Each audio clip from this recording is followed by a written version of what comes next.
Hey everyone, it is Caslow, and welcome back to my channel. It's time for the next segment of my RPG Club playthrough, the PlayStation Classic JRPG, Breath of Fire 3. But before we get started, what is the RPG Club?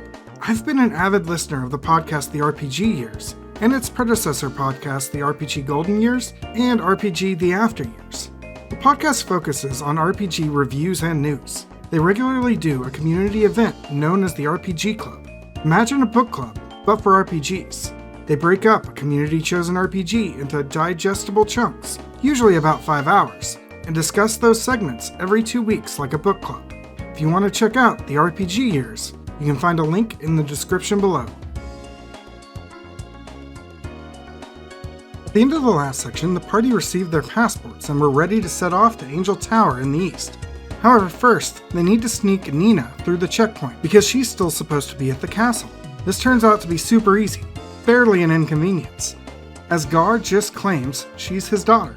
Past the checkpoint, the party needs to obtain a ship to get further to the east and reach the tower. This leads the team to the fishing town of Rapala. It seems the ships haven't been returning to town because the nearby lighthouse is broken. The team can't go to fix it, however, because only members of the Porter Guild are allowed in. This leads the team to Bade, Shadis, and Zig. Shadis is the daughter of the guild's leader, and someone both Bade, a nerdy accountant, and Zig, a big brawny man, are interested in. The team agrees to train Bade in combat, so that he can go fix the lighthouse and impress Shadis. However, after training Bade, Zig prevents Bade from going to the lighthouse by challenging him to a battle. Bade eventually beats Zig, thanks to some intervening help from the team, but he's too injured to go fix the lighthouse. Luckily, he gives the team permission to fix the lighthouse themselves. The team climbs the lighthouse and repairs it, when they are immediately confronted by a fairy that, in a panic, smashes the controls hoping to turn the lighthouse off, but instead locks it into the on position.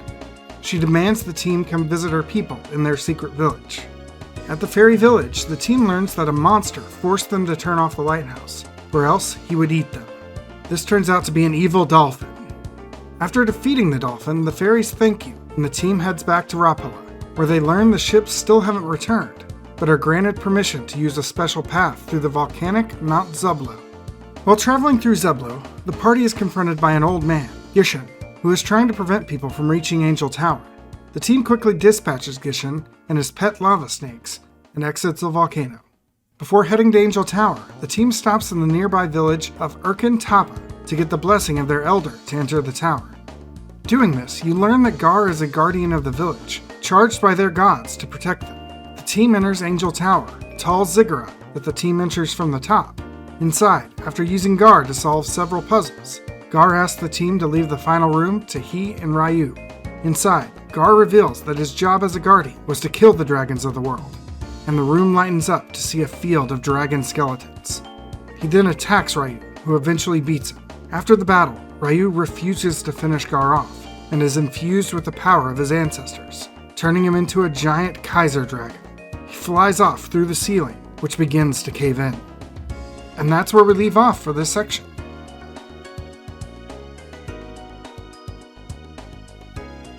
This section was actually pretty annoying, but it's primarily because of 2 minigames at the beginning of the section. First, the Bade trading sequence takes entirely too long, even when you're constantly healing him, so he takes more damage to get more health. Then, even with a good amount of training, he still struggles against Zig. The second minigame is the Lighthouse Furnace minigame. The game doesn't explain it very well, and you have to replace the furnace's fuel after every failure. It's nice that they give you 3 pieces in the dungeon, but if you don't complete it from that, you have to return to town and buy more. Luckily, it only took me a couple of tries, but it was still annoying. Finally, I struggled a lot with Gishin, who gave me my first real game over. Luckily, the volcano is a really great place to level up, especially if you're abusing inoculations. But with that said, it's great to finally be done with the child section, and it was totally fitting that it ended with Gar's backstab, because backstabs is all child Ryu has known.